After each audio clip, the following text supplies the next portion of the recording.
மாலத்தீவின் அந்த தனித்தீவில் கடலுக்கு நடுவே இருந்த அந்த வாட்டர் வில்லா நிலவொளியில் சொலித்துக் கொண்டிருந்தது. கண்ணாடி தரையின் வழியாக கீழே தெரிந்த நீல நிற கடல் நீரும் அதில் நீந்தும் வண்ண மீன்களும் அந்த அறைக்கு ஒரு மாயாஜால அழகை கொடுத்தன. மித்ரன் குளித்துவிட்டு ஒரு மெல்லிய வெள்ளை நிற ட்ரௌசரில் வெளியே வந்தான். நிலா பால்கனியில் நின்றபடி கடலின் அலைச்சத்தத்தை ரசித்துக் கொண்டிருந்தாள். அவள் அணிந்திருந்த அந்த மெல்லிய கருப்பு நிற ஸ்லீவ்லெஸ் நைட்டி அவளது மேனியின் அழகை இன்னும் மெருகூட்டி காட்டியது. காற்றில் அவளது கூந்தல் பறந்து அவளது முகத்தை மறைக்க அதை சரி செய்ய முயன்றாள். மித்ரன் மெதுவாக அவளது பின்னால் வந்து அவளது இடையை சுற்றி தன் கைகளை நுழைத்து இறுக்கமாக அணைத்து கொண்டான். நிலா ஒரு சிறு நடுக்கத்துடன் அவனது மார்பில் சாய்ந்தவள், மித்ரன், இங்கே இந்த தனிமை, இந்த கடல் சத்தம் எல்லாம் ஏதோ ஒரு கனவு மாதிரி இருக்கு என்று நிலா தழுத்தழுத்த குரலில் சொன்னாள். மித்ரன் அவனது தோளில் தன் முகத்தை புதைத்து அவளது நறுமணத்தை ஆழமாக நுகர்ந்தான். இது கனவில்லை நிலா, இது நம்ம காதல் தேசம். இத்தனை வருஷமா உன்னை தொடாம தூரத்திலிருந்து பார்த்த அந்த ஏக்கமெல்லாம் இன்னைக்கு தீரப்போகுது என்று சொல்லி அவளது கழுத்தின் வளைவுகளில் இதழ்களால் முத்திரையை பதித்தான். நிலா ஒரு சுகமான சிலிர்ப்பில் கண்கள் மூடினாள். மித்ரன் அவளை தன் பக்கமாக திருப்பி அவளது முகத்தை இரு கைகளும் ஏந்தியவன், நிலா, நீ என் பொண்டாட்டியா இங்கு என் கண்ணு முன்னாடி நிக்கிறத பார்க்கும்போது இந்த உலகத்தையே ஜெயிச்ச மாதிரி இருக்குதுடி என்று சொல்லி அவளது இதழ்களை தன் இதழ்களால் சிறைப்பிடித்தான். அது ஒரு நீண்ட ஆழமான முத்தமாக நீடித்தது. மித்ரன் அவளை அப்படியே தூக்கி கொண்டு மெதுவாக அந்த மெத்தை விரித்த கட்டிலில் கிடத்தினான். ஜன்னல் வழியாக வந்த நிலவொளி அவள் மேல் படர அவள் ஒரு சிற்பம் போலவே தெரிந்தாள். மித்ரன் அவளுக்கு மேலே சாய்ந்து அவளது கைகளை பற்றி தலைக்கு மேலே கோர்த்தான். இன்னைக்கு இந்த இரவு நமக்கானது நிலா, எந்த தடையும் இல்லாம எந்த பயமும் இல்லாம நான் உன்னை நேசிக்கணும் என்று அவளது காதோரம் கிசுகிசுத்தான். அவனது இதழ்கள் அவளது இமைகளையும் பின் அவளது நாடியையும் வருடி மெதுவாக கீழே இறங்கின. நிலா ஒரு சுகமான தவிப்பில் அவனது பெயரை முணுமுணுத்தாள்.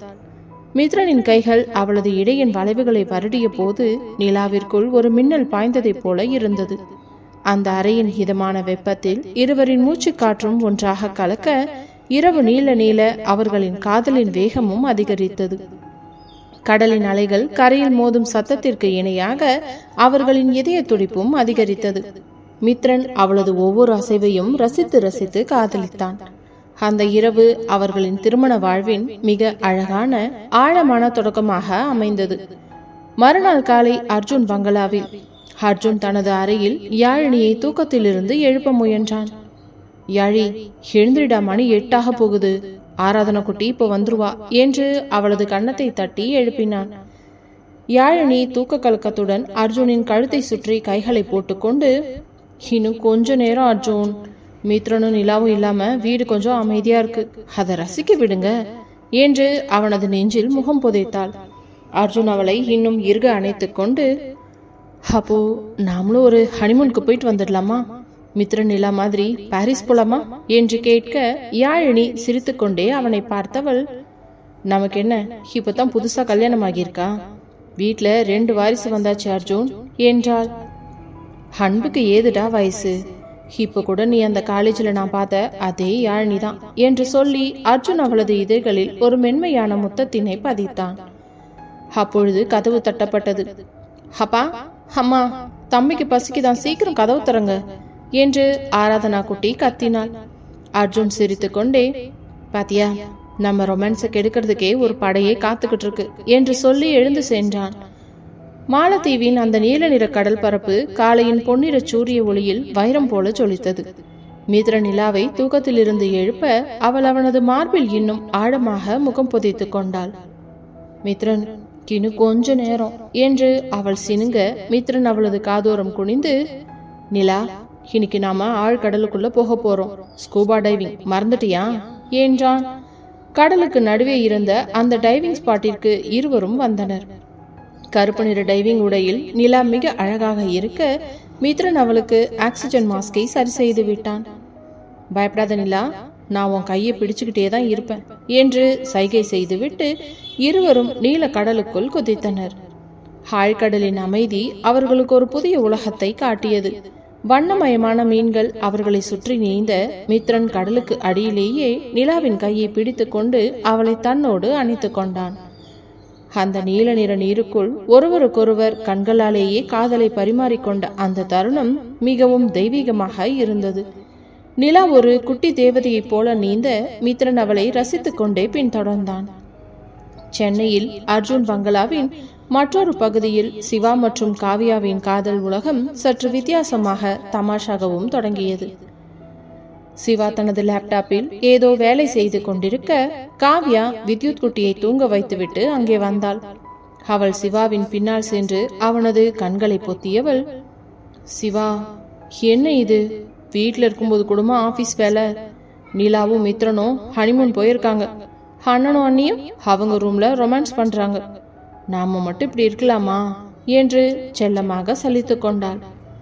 சிவா லேப்டாப்பை மூடிவிட்டு அவளை தன் மடியில் இழுத்து உட்கார வைத்தவன், காவியா, மித்ரன் கம்பெனி வேலையெல்லாம் நான் தானே பார்த்துக்கணும்.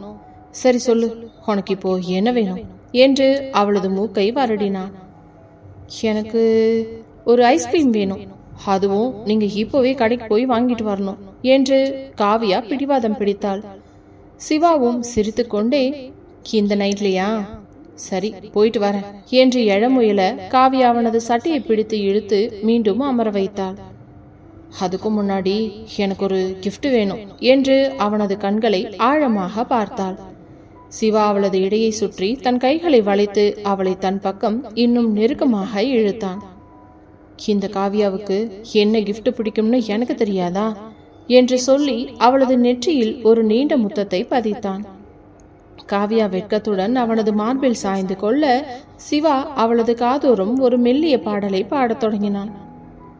சிவா, நீங்க இவ்வளோ ரொமான்டிக்கா மாறுவீங்கன்னு நான் எதிர்பார்க்கவே இல்லை என்று காவியா முணுமுணுக்க சிவா அவளது கன்னத்தில் ஒரு கிள்ளு வைத்து, உன்கிட்ட இதை கத்துக்கத்தான் நான் இவ்வளோ வருஷம் வெயிட் பண்ணேன்டா என்று அவளை இறுக்கமாக அணைத்து கொண்டான்.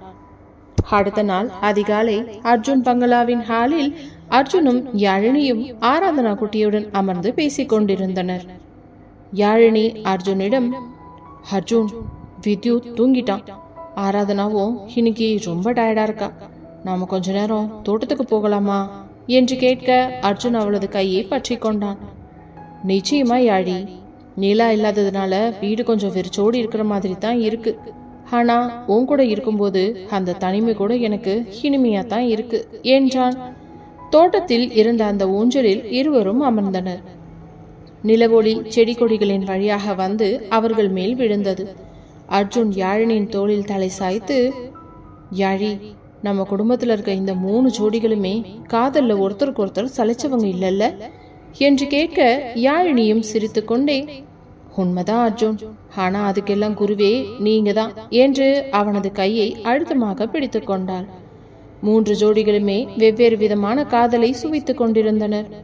மாலத்தீவில் மித்ரன் நிலாவின் ஆழமான ரொமான்ஸ், பங்களாவில் அர்ஜுன் யாழினியின் முதிர்ச்சியான காதல் மற்றும் சிவா காவியாவின் குறும்புத்தனமான அன்பு என அர்ஜுன் பங்களா ஒரு முழுமையான காதல் மாளிகையாகவே ஜொலித்தது. மாலத்தீவின் நீல நிற அலைகளுக்கு நடுவே ஒரு பிரம்மாண்டமான வெள்ளை நிற சொகுசு கப்பல் மெதுவாக நகர்ந்து கொண்டிருந்தது. அந்த யாட்டின் மேல் தடம் முழுவதும் நறுமணம் மிக்க மலர்களாலும் மெல்லிய மின் விளக்குகளாலும் அலங்கரிக்கப்பட்டிருந்தது. மித்ரன் நிலாவிற்காக ஒரு பிரத்யேகமான கேண்டிலைட் டின்னரை ஏற்பாடு செய்திருந்தான். நிலா அறைக்குள் இருந்து வெளியே வந்தபோது மித்ரனின் கண்கள் அப்படியே நிலைத்து நின்றன. அவள் அணிந்திருந்த அந்த அடர் சிவப்பு நிற பேக்லெஸ் டிசைனர் கவுன் அவளது மேனியின் அழகை இன்னும் மெருகூட்டி காட்டியது. காற்றில் அவளது கூந்தல் அலைப்பாய மெல்லிய நகைகளுடன் அவள் ஒரு சர்வதேச அழகி போலவே தெரிந்தாள். மித்ரன் அவள் அருகே வந்து அவள் கையை பற்றி கொண்டவன், நிலா, உன்னை பார்க்குற ஒவ்வொரு நிமிஷமும் இது நிஜம்தானான்னு எனக்குள்ளேயே ஒரு சந்தேகம் வருது. அவ்வளோ அழகா இருக்கடி என்று அவள் காதோறும் முணுமுணுத்தான். அந்த யாட்டின் மேல்தளத்தில் இருந்த இசைக்கருவியில் இருந்து ஒரு மெல்லிசை ஒலிக்க தொடங்கியது. மித்ரன் நிலாவின் எடையை சுற்றி தன் கைகளை வளைத்து அவளை மெதுவாக ஒரு நடனத்திற்கு அழைத்தான். கடலின் நடுவே நட்சத்திரங்களின் சாட்சியாக இருவரும் ஒருவரையொருவர் அணைத்தபடி ஆடிய அந்த நடனம் காதலின் உச்சமாக இருந்தது. மித்ரன் மெதுவாக அவளது கழுத்தின் பின்னால் தன் முகத்தை புதைத்து அவளது சிரிப்பை ரசித்தான். மித்ரன், இந்த உலகம் இப்போ இதோடவே நின்றுடக்கூடாதா என்று நிலா அவனது தோளில் தலை சாய்த்து கேட்க, மித்ரன் அவளது இதழ்களில் ஒரு நீண்ட முத்தத்தினை பதித்து தனது பதிலை சொன்னான். சென்னையில் அர்ஜுன் பங்களாவின் ஒரு ரகசிய அறையில் அர்ஜுனும் சிவாவும் ஒரு புதிய வரைபடத்தை ஆராய்ந்து கொண்டிருந்தனர். சிவா, மித்ரனும் நிலாவும் வர்றதுக்குள்ள நாம இந்த ப்ளூ பிரிண்ட்டை முடிச்சிடணும். இது அவங்களுக்கு நாம கொடுக்க போற ஒரு பெரிய பிசினஸ் சர்ப்ரைஸ் என்றான் அர்ஜுன். அது ஒரு பிரம்மாண்டமான ஆர்கானிக் டெக் பார்க் தொடங்கும் திட்டம். அப்பொழுது அங்கே யாழினியும் காவியாவும் காஃபியுடன் நுழைந்தனர். என்னன்னா, இங்கேயும் பிசினஸ் தானா? நாங்க என்னவோ நீங்க 2 பேரும் ஒன்னா உக்காந்து ஏதாவது தமாஷா பேசுவீங்கன்னு பார்த்தா என்று காவியா கிண்டல் செய்தாள். அர்ஜுன் சிரித்து கொண்டே யாழினியை தன் பக்கம் இழுத்து உட்கார வைத்தான். காவியா, இது மித்ரனுக்கும் நிலாவுக்கும் நாங்க கொடுக்க போற கல்யாண பரிசு. சரி, இப்போ பிசினஸ் போதும். சிவா, உன் பொண்டாட்டி ரொம்ப நேரமா உன்னை முறைச்சுக்கிட்டே இருக்கா. கூட்டிட்டு போய் ஏதாவது ரொமான்ஸ் பண்ணு என்று கிண்டல் செய்ய சிவா வெட்கத்துடன் காவியாவின் கையை பிடித்து கொண்டு தோட்டத்திற்கு சென்றான். தோட்டத்தில் இருந்த அந்த மல்லிகை பந்தலுக்கு அடியில் சிவாவும் காவியாவும் அமர்ந்தனர். சிவா, நீங்க எப்பவும் அண்ணன் கூடவே பிசினஸ்ல பிஸியா இருக்கீங்க. எனக்கும் கொஞ்சம் டைம் கொடுங்க என்று காவியா சிவாவின் மார்பில் சாய்ந்து கொண்டாள். சிவா அவளது கூந்தலில் இருந்த மல்லிகை பூவின் வாசத்தை நுகர்ந்து விட்டு, காவியா, உனக்காகத்தான் நான் இவ்வளோ உழைக்கிறேன். ஆனா நீ பக்கத்துல இருக்கும்போது எனக்கு இந்த உலகமே மறந்துடுது என்று சொல்லி அவளது கன்னத்தில் ஒரு முத்தமிட்டான். காவியா அவனது கைகளை இறுக பற்றி கொண்டு அந்த அமைதியான இரவை ரசித்தாள். அதே சமயம் அர்ஜுன் பங்களாவின் மாடியில் அர்ஜுனும் யாழினியும் நிலாவை பார்த்தபடியே ஊஞ்சலில் அமர்ந்திருந்தனர். அர்ஜுன், நம்ம குடும்பத்துல இருக்கிற இந்த 3 ஜோடிகளுமே எவ்வளவு அழகா ஒருத்தர் புரிஞ்சு வச்சிருக்காங்கல்ல என்று யாழினி கேட்க, அர்ஜுன் அவளை தன் மார்போடு அணைத்து கொண்டவன், ஆமா யாழி, காதல்ங்கிறது வெறும் வார்த்தை இல்லை, அது ஒரு உணர்வு. அதை நாம அனுபவிக்கிற ஒவ்வொரு நொடியும் ஒரு பொக்கிஷம் என்று சொல்லி அவளது நெற்றியில் முத்தமிட்டான். அந்த இரவு அர்ஜுன் பங்களாவிலும் சரி, மாலத்தீவின் கடலிலும் சரி, காதலின் மனம் மட்டுமே எங்கும் நிறைந்திருந்தது. 3 ஜோடிகளுமே தங்களது தனித்துவமான அன்பால் அந்த இரவை இன்னும் அழகாக்கி கொண்டிருந்தனர். மாலத்தீவின் அந்த நீல நிற சொர்க்கத்திலிருந்து கிளம்பும் நேரம் வந்தது. மித்ரன் மற்றும் நிலா இருவருக்குமே அங்கிருந்து கிளம்ப மனமில்லை என்றாலும் அர்ஜுன் பங்களாவின் நினைவுகளும் அந்த வாண்டுகளின் சிரிப்பு சத்தமும் அவர்களை சென்னை நோக்கி இழுத்தன. விமானத்தில் வரும்போதே மித்ரன் நிலாவை பார்த்து, நிலா, இந்த ஒரு வாரம் என் வாழ்க்கையில மறக்க முடியாத காலம். ஆனா அங்க போனதும் ஆராதனை குட்டியும் வித்யுத்தும் நம்மள சும்மா விட மாட்டாங்க. அதுக்கு நீ ரெடியா இரு, சரியா என்று கிண்டல் செய்தான். நிலா சிரித்து கொண்டே, அவங்க லூட்டி இருந்தா தான் அந்த வீடே முழுமையாகும் மித்ரன் என்றாள். சென்னை விமான நிலையத்தில் அர்ஜுனே நேரில் வந்து அவர்களை வரவேற்றான். பங்களாவின் வாசலில் கார் வந்து நின்றதும் உள்ளே ஒரு பெரிய அமைதி நிலவியது.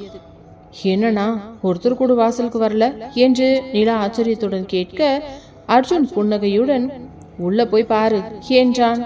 அவர்கள் ஹாலுக்குள் நுழைந்ததும் திடீரென்று விளக்குகள் அனைத்தும் அணைந்து பின் வண்ணமயமான விளக்குகள் சொலித்தன. வெல்கம் ஹோம் அத்தை மாமா என்று ஆராதனா குட்டி ஒரு பெரிய பேனரை பிடித்து கொண்டு கத்தினாள். அங்கே வித்யுத் குட்டி ஒரு குட்டி கோட் ஷூட் அணிந்து தள்ளாடி நடந்து வந்து மித்ரனின் காலை கட்டி கொண்டான். மாமா, அத்தை என்று அவன் மழலையில் கத்த, நிலா அப்படியே கீழே அமர்ந்து அவனை வாரி அணைத்து கொண்டாள். ஐயோ வித்யு, இவ்ளோ அழகா ட்ரெஸ் பண்ணிட்டு எங்களுக்காக வெயிட் பண்ணி அடிச்சலும் என்று அவனது முகம் முழுவதும் முத்தமிட்டாள். யாழினி மற்றும் காவியா இருவரும் வந்து நிலாவை கட்டிக்கொண்டனர். என்ன நிலா, மாலத்தீவிலிருந்து வந்திருக்கீங்க, ஆனா முகம் இன்னும் ரொம்ப பிரகாசமா இருக்கே என்று காவியா வம்புக்கு இழுக்க நிலா வெட்கத்துடன் சிரித்தாள். அன்று இரவு அனைவரும் பெரிய டைனிங் டேபிளில் அமர்ந்து சாப்பிட்டு கொண்டிருந்தனர். அப்பொழுது அர்ஜுன் ஒரு பெரிய லெதர் ஃபைலை எடுத்து மித்ரனிடம் நீட்டினான். மித்ரா, இது உனக்கும் நிலாவுக்கும் நான் கொடுக்கிற கல்யாண பரிசு, ஆர்கானிக் டெக் பார்க். இதோட முழு பொறுப்புமே இனி உங்க 2 பேரோடது தான். சிவாவும் நானும் இதோட ஆரம்ப கட்ட வேலைகளை எல்லாத்தையுமே முடிச்சிட்டோம். இனி இத உலக அளவுல கொண்டு போறது உங்க கையில தான் இருக்கு என்று அர்ஜுன் கம்பீரமாக சொன்னான். மித்ரன் அந்த ஃபைலை பார்த்துவிட்டு நெகிழ்ந்து போனவன், மாமா, இது ரொம்ப பெரிய பொறுப்பு, கண்டிப்பா உங்க நம்பிக்கைய நாங்க காப்பாத்துவோம் என்று அர்ஜுனின் கையை பற்றி கொண்டான். அன்று இரவு பங்களாவில் மீண்டும் அந்த 3 ஜோடிகளின் ரொமான்ஸும் களை கட்டியது. தங்கள் அறைக்கு சென்றதும் மித்ரன் நிலாவை தூக்கி சுற்றினான். நிலா, அர்ஜுன் மாமா கொடுத்த இந்த கிஃப்ட் நம்ம லட்சியத்துக்கு கிடைச்ச வெற்றிடி. ஆனா என் உலகமே நீதான் என்று சொல்லி அவளது நெற்றியில் முத்தமிட்டான். நிலா அவனது கழுத்தை கட்டிக்கொண்டு, மித்ரன், நாம பிசினஸ்ல எவ்வளோ பிஸியா இருந்தாலும் மாலத்தீவுல இருந்து அந்த ரொமான்ஸ இங்கேயும் மிஸ் பண்ணக்கூடாது, சரியா என்று கெஞ்சலாக கேட்க மித்ரன் அவளை அணைத்தபடி மெத்தைக்கு அழைத்து சென்றான். அதே நேரம் யாழினி வித்யுத் குட்டியை தூங்க வைத்து விட்டு வந்தபோது அர்ஜுன் பால்கனியில் நிலவை பார்த்தபடி நின்றிருந்தான். யாழினி பின்னால் இருந்து அவனை அணைக்க அர்ஜுன் அவளது கைகளை வருடினான். யாழி, பாத்தியா, நிலா கல்யாணம் முடிஞ்சு அந்த பொறுப்பை ஏத்துக்கிட்டது எனக்கு எவ்வளோ நிம்மதியா இருக்குதுன்னு. இப்போவாது நான் உன் கூட அதிக நேரம் செலவழிக்கலாமா என்று அவளை தூக்கி கட்டிலில் அமர வைத்தான். யாழினி அவனது மார்பில் சாய்ந்து, நீங்க என் கூடவே இருக்கிறது தான் எனக்கு பெரிய நிம்மதி அர்ஜுன் என்றாள். சிவா தூக்கத்தில் இருந்த காவியாவை எழுப்ப முயன்றான். காவியா, எழுந்திரிடா, உனக்காக நான் அந்த ஐஸ்கிரீமை வாங்கிட்டு வந்துட்டேன் என்றான். காவியா பாதி தூக்கத்தில் எழுந்து, நிஜமாவா சிவா என்று கேட்க சிவா அவளுக்கு ஒரு ஸ்பூன் ஐஸ்கிரீமை ஊட்டினான். நீ ஆசைப்பட்டதை நான் எப்பவுமே செய்வேண்டா என்று அவளது கன்னத்தில் ஒரு முத்தமிட்டான். காவியா அந்த ஐஸ்கிரீமை விட சிவாவின் அன்பில் இன்னும் அதிகமாக கரைந்தாள். அர்ஜுன் பங்களாவின் அந்த இரவு 3 விதமான காதலால் நிறைந்து ஒரு சொர்க்கமாகவே காட்சியளித்தது. அடுத்த நாள் காலை அர்ஜுன் பங்களா ஒரு புதிய போர்க்களமாக மாறியிருந்தது. ஆனால் இது அன்பும் குறும்பும் நிறைந்த போர்க்களம். மித்ரனும் நிலாவும் தங்களின் புதிய ஆர்கானிக் டெக் பார்க் அலுவலகத்திற்கு செல்ல தயாராகிக் கொண்டிருந்தனர். நிலா ஒரு நேர்த்தியான சந்தன நிற ஃபார்மல் புடவையில் அதிகாரத்தோடும் அழகோடும் காட்சியளித்தாள். மித்ரன் ஒரு கச்சிதமான நேவி ப்ளூ கோட் ஷூட்டில் மாசாக தயாராகினான். அவர்கள் கிளம்பும் போது வித்யுத் கிட்டி விடாப்பிடியாக மித்ரனின் காலை பிடித்து கொண்டவன், மாமா மாமா போ என்று மழையில் அவன் அழத் தொடங்க நிலா அவனை குனிந்து தூக்கினாள். செலமே, ஹத்தி மாமாவும் சீக்கிரம் வந்துருவோம், நீ அக்கா கூட விளையாடு சரியா என்று அவனது கன்னத்தில் முத்தமிட்டு சமாதானப்படுத்தினான். அர்ஜுன் குரூப்ஸின் புதிய டெக் பார்க் அலுவலகத்தின் பிரம்மாண்ட நுழைவாயிலில் கருப்பு நிற மெர்சிடிஸ் கார் வந்து நின்றது. மித்ரன் இறங்கி வந்து கதவை திறக்க நிலா மிக கம்பீரமாக வெளியே இறங்கினாள். ஊழியர்கள் அனைவரும் இருபுறமும் நின்று கைத்தட்டி வரவேற்றனர். வெல்கம் மேடம், வெல்கம் சார் என்ற வாழ்த்தொலிகளுக்கு இடையே நிலா தனது கேபினுக்குள் நுழைந்தாள். அங்கே அர்ஜுன் ஏற்கனவே ஒரு பெரிய ரோஜா பூங்கொத்துடன் காத்து கொண்டிருந்தான். வாழ்த்துக்கள் நிலா, வாழ்த்துக்கள் மித்ரா, இது உங்க சாம்ராஜ்யம், இங்க நீங்க தான் ராஜா ராணி என்று அர்ஜுன் உற்சாகப்படுத்தினான். ஆனால் அந்த உற்சாகத்திற்கு இடையே ஒரு சிறு சவாலும் காத்திருந்தது. அலுவலகத்தின் முக்கிய தரவுத்தளத்தில் ஒரு சிறு தொழில்நுட்ப கோளாறு ஏற்பட்டிருப்பதாக மேலாளர் பதற்றத்துடன் ஓடி வந்தார். நிலா பதற்றமடையாமல் தனது லேப்டாப்பை திறந்து சில நிமிடங்களேயே அந்த சிக்கலை சரி செய்தார். அவளது புத்திசாலித்தனத்தை பார்த்த மித்ரன் வியந்து நின்றான். என் பொண்டாட்டி வெறும் அழகு மட்டும் இல்ல, அறிவும் கூட என்று அவன் ரகசியமாக கண் சிமிட்ட வீட்டில் ஆராதனா குட்டி வித்யுத்தை வைத்து ஒரு புதிய விளையாட்டை ஆரம்பித்திருந்தாள். தம்பி, நாம இன்னைக்கு ஒரு டிராமா பண்ணலாம். நீ தான் அர்ஜுன் அப்பா, நான் தான் யாழினி அம்மா, சரியா? வித்யுத் எதை கேட்டாலும் ஓகே ஓகே என்று தலையாட்டினான். ஆராதனா வித்யுத்துக்கு ஒரு பெரிய கண்ணாடி போட்டுவிட்டு அவனது கையில் ஒரு குட்டி போனை கொடுத்தாள். வித்யுத் அந்த போனை காதில் வைத்துக் கொண்டு ஹாலில் அங்கும் இங்கும் அர்ஜுனை போலவே விறுவிறுப்பாக நடந்து காட்டி ஹலோ ஹலோ என்று கத்த அங்கிருந்த யாழினியும் காவியாவும் சிரிப்பை அடக்க முடியாமல் தவித்தனர்.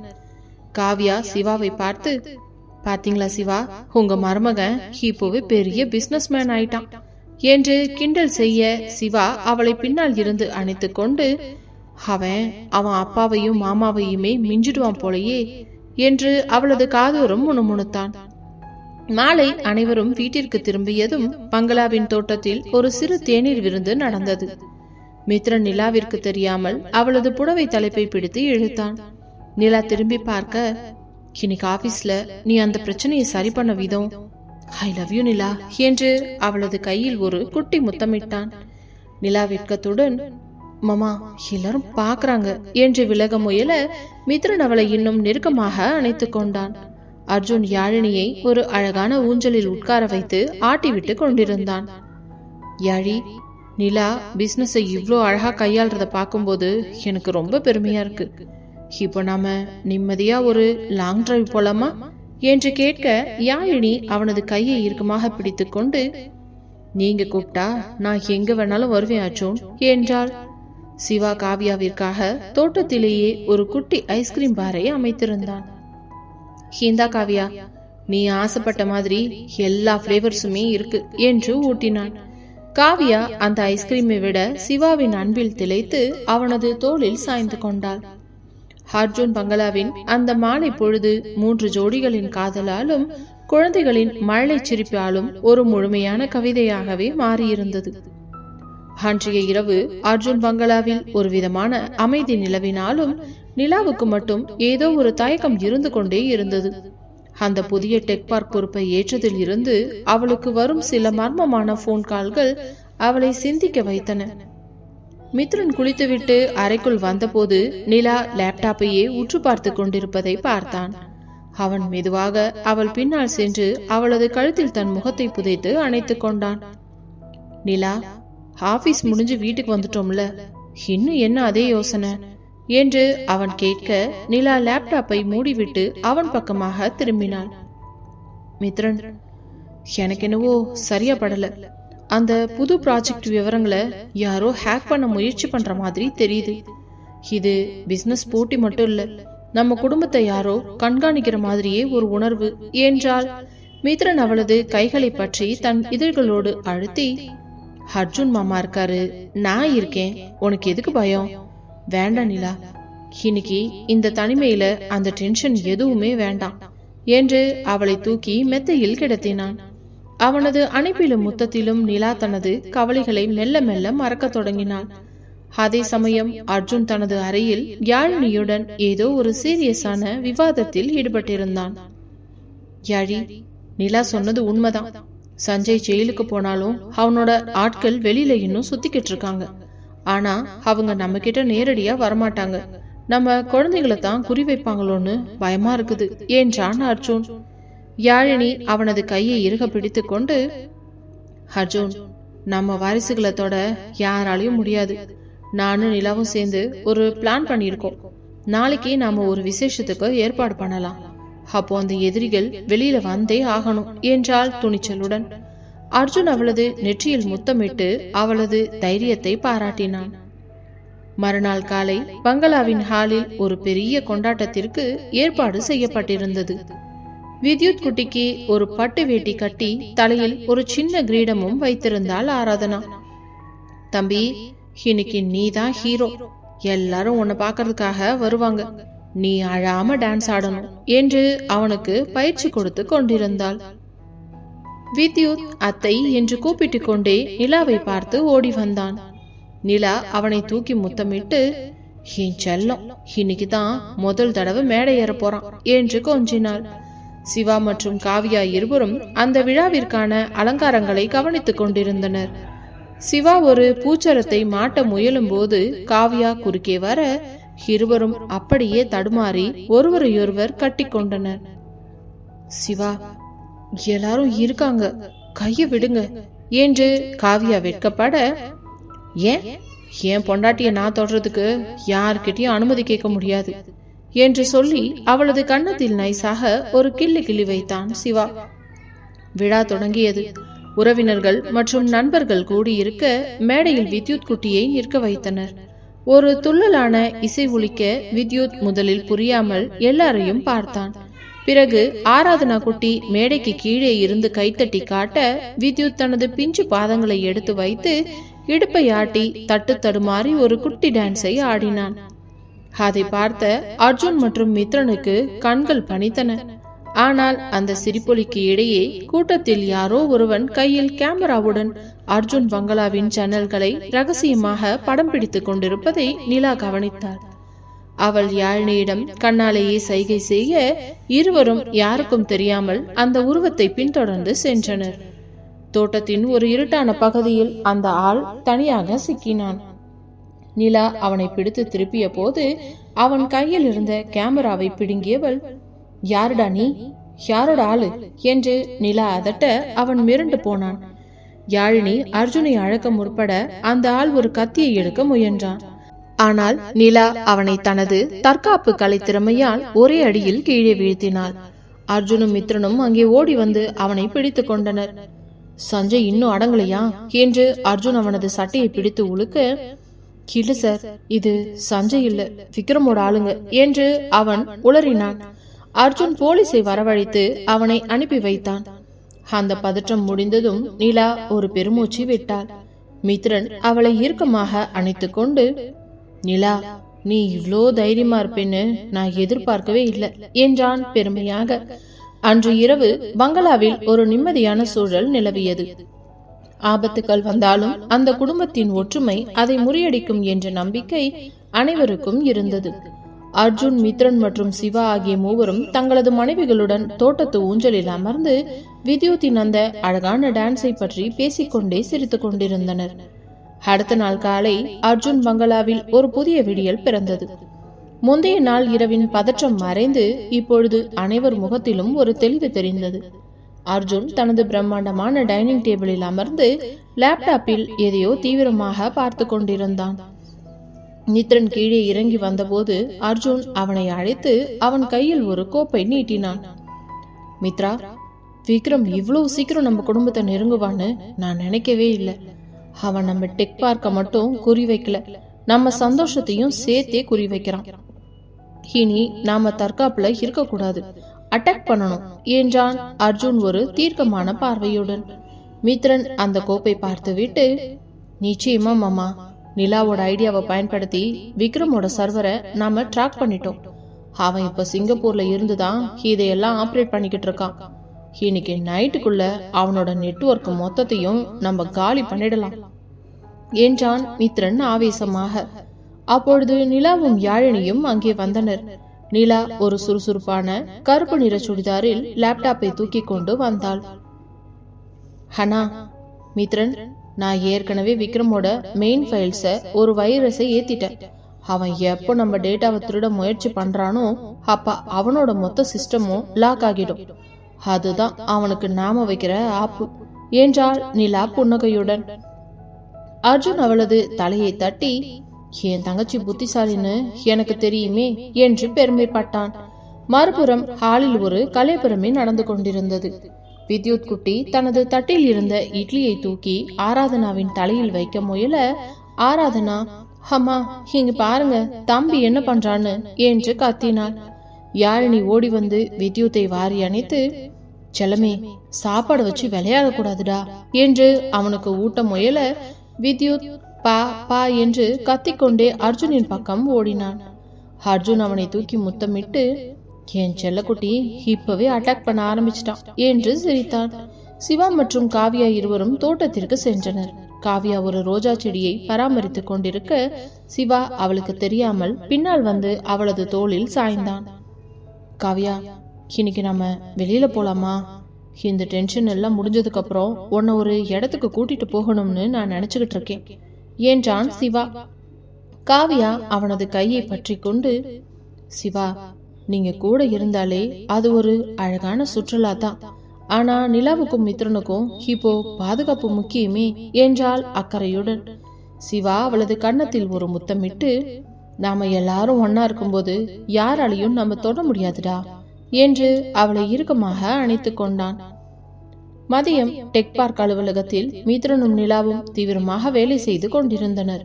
அப்பொழுது விக்ரமின் ஆட்கள் சர்வரை ஹேக் செய்ய முயன்றனர். நிலா தனது ஸ்கிரீனில் அதை பார்த்ததும், மித்ரன் சிக்கிட்டான் என்றாள். அவள் ஒரு கீயை அழுத்த விக்ரமின் லேப்டாப் அப்படியே ஸ்தம்பித்தது. அவனது ரகசிய வங்கி பரிவர்த்தனைகள் அனைத்தும் அர்ஜுனின் கம்ப்யூட்டருக்கு மாறின. மாலையில் அர்ஜுன் பங்களாவிற்கு ஒரு போன் கால் வந்தது. அது அந்த விக்ரம் தான். அர்ஜுன், நீ ரொம்ப பெரிய தப்பு பண்ணிட்ட. என் பணத்தை நீ எடுக்கலாம், ஆனா உன் நிம்மதியை நான் பறிப்பேன் என்று கத்தினான். அர்ஜுன் சிரித்துக்கொண்டே, விக்ரம், நீ சிங்கப்பூர்ல இருக்கிற உன்னோட ரகசிய இடத்தையே நான் கண்டுபிடிச்சிட்டேன். இன்னும் 1/2 மணி நேரத்துல அங்க போலீஸ் இருக்கும். உன்னோட ஆட்டம் இதோட முடிஞ்சது என்று போனை துண்டித்தான். அன்று இரவு அர்ஜுன் பங்களாவில் ஒரு பெரிய நிம்மதி நிலவியது. எதிரிகளின் தொல்லை அடியோடு ஒழிந்த மகிழ்ச்சியில் அனைவரும் ஒன்றாக அமர்ந்து சாப்பிட்டனர். இரவு மாடியில் நிலவை பார்த்தபடியே நின்றிருந்தனர். அர்ஜுன் யாழினியை தழுவிக்கொண்டு, யாழி, நிலா கல்யாணத்துக்கு அப்புறம் வந்த முதல் பெரிய பிரச்சனையையும் நாம் ஜெயிச்சிட்டோம். இனி நம்ம பசங்க சுதந்திரமா வளருவாங்க என்றான். யாழினி அவனது நெஞ்சில் சாய்ந்து, எல்லாம் உங்க ராஜதந்திரம் தான் அர்ஜுன் என்று அவனது இதய துடிப்பை கேட்டபடியே நின்றாள். அறைக்குள் சென்றதும் மித்ரன் நிலாவை வாரி அணைத்துக் கொண்டான். நிலா, இன்னைக்கு நீ பண்ணதுதான் பெரிய மாஸ். உன்னோட அறிவை பார்த்து நான் மிரண்டு போயிட்டேன் என்று அவளது நெற்றியில் முத்தமிட்டான். நிலா அவனது கழுத்தை கட்டிக்கொண்டு, மித்ரன், நாம பிசினஸ் பார்ட்னர்ஸ் மட்டும் இல்ல, வாழ்க்கையிலையும் சிறந்த பார்ட்னர்ஸ்னு இன்னைக்கு நிரூபிச்சிட்டோம் என்று சொல்ல மித்ரன் அவளை தூக்கி கட்டிலில் கிடத்தினான். சிவா காவ்யாவிற்கு ஒரு புதிய வைரமோதிரத்தை பரிசளித்தான். காவ்யா, இந்த 1 வருஷமா நீ என் கூடவே இருந்து எனக்கு தைரியம் கொடுத்திருக்க. இது உனக்கான சின்ன அன்பு என்று அவளது விரலில் அணிவித்தான். காவ்யா அந்த மோதிரத்தை பார்த்துவிட்டு சிவாவை கட்டிக்கொண்டு, நீங்க தான் என்னோட பெரிய வைரம் சிவா என்று அவனது தோளில் சாய்ந்து கொண்டாள். அர்ஜுன் பங்களாவின் அந்த இரவு வெற்றி கொண்டாட்டமாகவும் ஆழமான காதலின் சங்கமமாகவும் மாறியிருந்தது. வித்யுத் மற்றும் ஆராதனா இருவரும் அமைதியாக தூங்க, பங்களாவின் 3 ஜோடிகளும் தங்களது தனிப்பட்ட காதல் உலகத்தில் மூழ்கினர்.